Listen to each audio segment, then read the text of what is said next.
ജ്യോതികുമാർ ചാമക്കാല ഈ സംഭാഷണത്തിന് ഒരു ഭാഗം, വളരെ കുറച്ചു ഭാഗങ്ങൾ മാത്രമേ നമ്മൾ പ്രേക്ഷകരെ കേൾപ്പിച്ചുള്ളൂ. അതിൻ്റെ പൂർണ്ണരൂപം ഞങ്ങൾ നേരത്തെ സംപ്രേഷണം ചെയ്തിരുന്നു. ജ്യോതികുമാർ അത് കേട്ടിട്ടുണ്ടെങ്കിൽ അറിയാം. ജ്യോതികുമാർ ഒരു ഭാഗത്ത് പറയുന്നുണ്ട്, ഈ വ്യാജ ഐ ഡി കാർഡുമായി ബന്ധപ്പെട്ട കേസിലടക്കം പൊളിറ്റിക്കൽ സെക്രട്ടറി പറയുന്നുണ്ട് ഈ വിഷയത്തിൽ അറസ്റ്റ് രേഖപ്പെടുത്താൻ. ആരോട് പറയുന്നു? നമ്മളുടെ രാഹുൽ മാങ്കൂട്ടത്തിനെയും ഷാഫി പറമ്പിലിനെയും ഒക്കെ അറസ്റ്റ് ചെയ്തിടാൻ പറയുന്നതായി ഉള്ള ഭാഗങ്ങൾ പോലും പുറത്തു വരുന്നുണ്ട്. എന്ന് പറഞ്ഞാൽ അതിനർത്ഥം ഈ ആഭ്യന്തര വകുപ്പിൽ ഒരു പവർ ഗ്രൂപ്പ് ഉണ്ടെന്ന് ഒരു എസ് പി തന്നെ പറയുമ്പോൾ അതിൻ്റെ ഗൗരവം എത്രത്തോളമുണ്ട്? അതൊന്ന്. നമ്പർ 2, ഒരു ADGPയെ മാറ്റാൻ എന്തുകൊണ്ടാണ് നിങ്ങൾ ശ്രമിക്കാത്തത്, അല്ലെങ്കിൽ ഒരു SP യെ മാറ്റാൻ നിങ്ങൾ എന്തുകൊണ്ടാണ് ശ്രമിക്കാത്തതെന്ന് മറ്റൊരു SP ഒരു MLAയോട് സംസാരിക്കുന്നതാണ് നമ്മൾ കണ്ടത്. മാത്രവുമല്ല, താൻ സർവീസിലുള്ള കാലയളവ് വരെ MLAയ്ക്ക് കീഴ്പ്പെട്ട് പ്രവർത്തിച്ചു കൊള്ളാമെന്ന സന്ദേശം കൂടിയാണ് ഈ സുജിത് ദാസ് നൽകുന്നത്. അതൊരു വലിയ ചട്ടലംഘനമല്ലേ? അതിനുമപ്പുറം ആഭ്യന്തര വകുപ്പിലുള്ളൊരു പവർ ഗ്രൂപ്പിനെ കുറിച്ചുള്ളൊരു വെളിപ്പെടുത്തൽ കൂടിയല്ലേ ഇത്? ഞെട്ടിക്കുന്നതല്ലേ ജ്യോതികുമാർ ചാമക്കാല SP-യുടെ സംഭാഷണം? അവരുടെ തീർച്ചയായിട്ടും ഈ SP-യുടെ സംഭാഷണം, MLAയോട് നടത്തിയിട്ടുള്ള സംഭാഷണം ഞെട്ടിപ്പിക്കുന്നതാണ്. ആഭ്യന്തര വകുപ്പിൻ്റെ നിലവിലെ അവസ്ഥയെക്കുറിച്ച് കൃത്യമായി ബോധ്യപ്പെടുത്തുന്നതാണ്. ഇവിടെ നോക്കൂ, സംസ്ഥാന ആഭ്യന്തര വകുപ്പിനെ കുറിച്ച് സംസാരിക്കുമ്പോൾ അവിടെ നമ്മുടെ സംസ്ഥാനത്തിൻ്റെ ആഭ്യന്തരമന്ത്രിയോ അല്ലെങ്കിൽ അവിടെ സംസ്ഥാനത്തിൻ്റെ DGPയോ കടന്നു വരുന്നില്ല ആ ചർച്ചയിൽ. കാരണം എന്താണ്? ഇവർക്ക് രണ്ടുപേർക്കും ഈ സംസ്ഥാന ആഭ്യന്തര വകുപ്പിൽ ഒരു റോളുമില്ല എന്നത് തന്നെയാണ്. മറിച്ച് അവിടെ വരുന്നത് സംസ്ഥാന ആഭ്യന്തരമന്ത്രിയായി പ്രവർത്തിക്കുന്ന P ശശിയും സംസ്ഥാന DGP ആയി പ്രവർത്തിക്കുന്ന ADGP അജിത് കുമാറിനെ സംബന്ധിച്ചുമാണ് ചർച്ചകൾ നടക്കുന്നത്. സ്വാഭാവികമായിട്ടും ഇപ്പോഴത്തെ പോലീസിനെ നിയന്ത്രിക്കുന്നത്, സംസ്ഥാനത്തിൻ്റെ ആഭ്യന്തരത്തെ നിയന്ത്രിക്കുന്നത് ഇവർ രണ്ടുപേരുമാണ് എന്ന് നമുക്ക് ബോധ്യമുണ്ട്. കേരളത്തിലെ എല്ലാ മാധ്യമങ്ങളും റിപ്പോർട്ട് ചെയ്ത് DGP ആണോ MR അജിത് കുമാർ എന്ന് പോലും പലർക്കും സംശയമുണ്ട് ഇപ്പോൾ. കാരണം നമ്മുടെ സംസ്ഥാനത്തെ DGPയെ സംബന്ധിച്ച് DGPയുടെ പേര് ചോദിച്ചാൽ എത്ര മലയാളികൾക്ക് ഇപ്പോൾ അറിയാം എന്നതിനെ സംബന്ധിച്ച് എനിക്ക് ആശങ്കയുണ്ട്. ഏതായാലും അത് അവിടെ നിൽക്കട്ടെ. ഇവിടെ ഒരു IPS ഓഫീസർ, ആ IPS ഓഫീസർ സ്വാഭാവികമായും പോലീസ് സേനയിലാണ് ഏറ്റവും കൂടുതൽ പെരുമാറ്റച്ചട്ടം നിലവിലുള്ളത്. ഏറ്റവും കൂടുതൽ ഡിസിപ്ലിൻഡ് ആയിട്ടുള്ളൊരു ഫോഴ്സ് പോലീസ് സേനയാണ് കേരളത്തെ സംബന്ധിച്ച്. അതിൻ്റെ ഏറ്റവും എന്താ പറയുന്നത്, അച്ചടക്ക രാഹിത്യമാണ് ഈ SP-യുടെ ഭാഗത്ത് വന്നിരിക്കുന്നത്. മറുഭാഗത്ത് ഇതിനകത്ത് MLA സംബന്ധിച്ച് MLA എല്ലാ അർത്ഥത്തിലും പ്രോത്സാഹിപ്പിക്കുകയും എതിർ ഭാഗത്തെയൊക്കെ ഇല്ലായ്മ ചെയ്യാൻ MLA ഈ സർക്കാർ തന്നെ പ്രോത്സാഹിപ്പിച്ചിട്ടുണ്ട് എന്ന കാര്യം നമുക്കറിയാം. ഇവിടെ നോക്കൂ, ഇവിടെ ഒരു ക്രെഡിബിലിറ്റി നമ്മുടെയൊക്കെ, എൻ്റെയും അരുൺകുമാറിൻ്റെയും പൊതുപ്രവർത്തകരുടെയും പോലീസ് ഉദ്യോഗസ്ഥരുടെയും ഒക്കെ ഏറ്റവും പരമപ്രധാനമായ സ്വഭാവശുദ്ധി എന്ന് പറയുന്നത് ക്രെഡിബിലിറ്റിയാണ് എന്ന് വിശ്വസിക്കുന്ന ഒരാളാണ് ഞാൻ.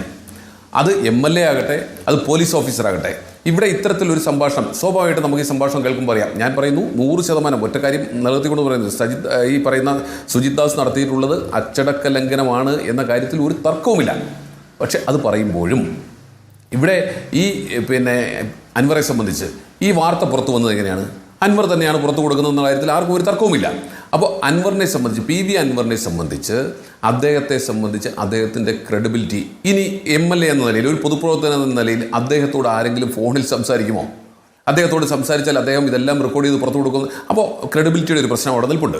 രണ്ടാമത്തേത്, MLA സംബന്ധിച്ച് MLA സംസാരിക്കുന്നത് സംസ്ഥാന ആഭ്യന്തര വകുപ്പിനെതിരായിട്ടാണ്. മൂന്നാമത്തേത്, ഇന്നലെ അദ്ദേഹം കഴിഞ്ഞ ദിവസങ്ങളിൽ മലപ്പുറം SP ശശിധരനുമായി അദ്ദേഹം നടത്തിയിട്ടുള്ള ഇടപെടലുകളെ സംബന്ധിച്ചറിയാം. പോലീസ് ഉദ്യോഗസ്ഥർക്കെതിരായി അദ്ദേഹം കഴിഞ്ഞ കുറേ നാളുകളെ എടുത്തുകൊണ്ടിരിക്കുന്ന സംഭവങ്ങളെക്കുറിച്ച് അറിയാം.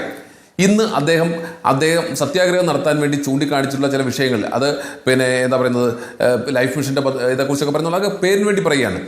അവിടെ ഏറ്റവും ഗൗരവമുള്ള ഒരു ആരോപണം ഇടതുപക്ഷത്തിൻ്റെ MLA പറഞ്ഞിരിക്കുന്നത്, സംസ്ഥാനത്തിൻ്റെ ലോ ആൻഡ് ഓർഡർ നിയന്ത്രിക്കുന്ന ADGP MR അജിത് കുമാർ ഒരു കേസിൽ അദ്ദേഹം വാദിയായും, അതായത് ഈ അൻവർ വാദിയായും ഷാജൻ സ്കറിയ പ്രതിയുമായിട്ടുള്ള കേസിൽ ശ്രീ ഷാജൻ സ്കറിയെ സഹായിക്കാൻ വേണ്ടി 2 കോടി രൂപ കൈപ്പറ്റി എന്ന് പറയുന്നത് സംസ്ഥാനത്തിൻ്റെ ഒരു MLA ആണ്, ഇടതുപക്ഷ MLA ആണ്, ഇടതുപക്ഷ സർക്കാരിനെ, ആഭ്യന്തര വകുപ്പിനെയും പിണറായി വിജയനെ പിന്തുണയ്ക്കുന്ന ഒരു MLA ആണ് എന്ന് പറയുന്നു.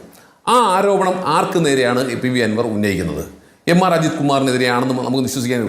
ഒരു സംസ്ഥാന സർക്കാർ എല്ലാ അർത്ഥത്തിലും പിന്തുണയ്ക്കുന്ന, എല്ലാ അധികാരങ്ങളും ഏറ്റു നൽകിയിട്ടുള്ള, ഇപ്പോൾ SP മാരോടും പറയല്ലേ, SP മാർ തമ്മിലുള്ള തർക്കം ഈ പറയുന്നത് ഒക്കെ ശരിയാണ്. അപ്പോൾ അത്തരത്തിലൊരു SP അങ്ങനെ പറയുമ്പോൾ അതിനെ സംബന്ധിച്ച് നമ്മൾ എന്താ മനസ്സിലാക്കേണ്ടത്? ഇവിടെ PV അൻവർ ഇത്തരത്തിൽ സംസ്ഥാന ആഭ്യന്തര വകുപ്പിന് എതിരായിട്ടുള്ള ഒരു പൂണ്ടുവിളയാട്ടം ആരംഭിച്ചിരിക്കുന്നു എന്നുള്ളതാണ്.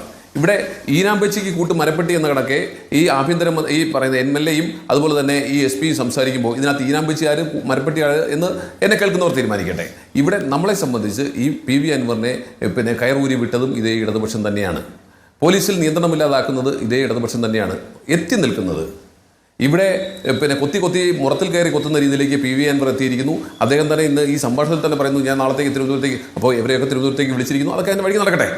പക്ഷേ പോലീസ് സേനയിൽ ഉണ്ടാകാൻ പാടില്ലാത്ത കാര്യങ്ങൾ അത് ഒരു MLAയോട് ഒരു SP പറയുന്നു.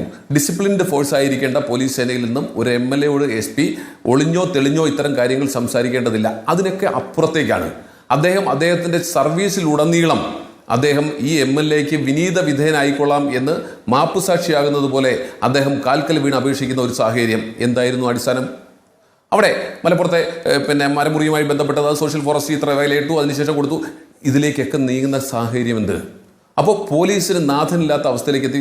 ഞാൻ ചോദിക്കട്ടെ, റിട്ടയർ ചെയ്ത ഏറ്റവും ക്രെഡിബിലിറ്റി ഉള്ള അല്ലെ സർവീസിലുള്ള ഏറ്റവും ക്രെഡിബിലിറ്റി ഉള്ള പോലീസ് ഉദ്യോഗസ്ഥന്മാരെ സംബന്ധിച്ച് എത്രത്തോളം അപമാനകരമാണ് ഇത്തരത്തിലുള്ള വാർത്തകൾ കേൾക്കുന്നത്? വളരെ പ്രധാനപ്പെട്ടതാണ്. ഒരു മറുപടി കൂടി ഞാൻ PV അൻവറിൽ എടുത്തിട്ട് ഞാൻ അങ്ങയിലേക്ക് മടങ്ങി വരാം.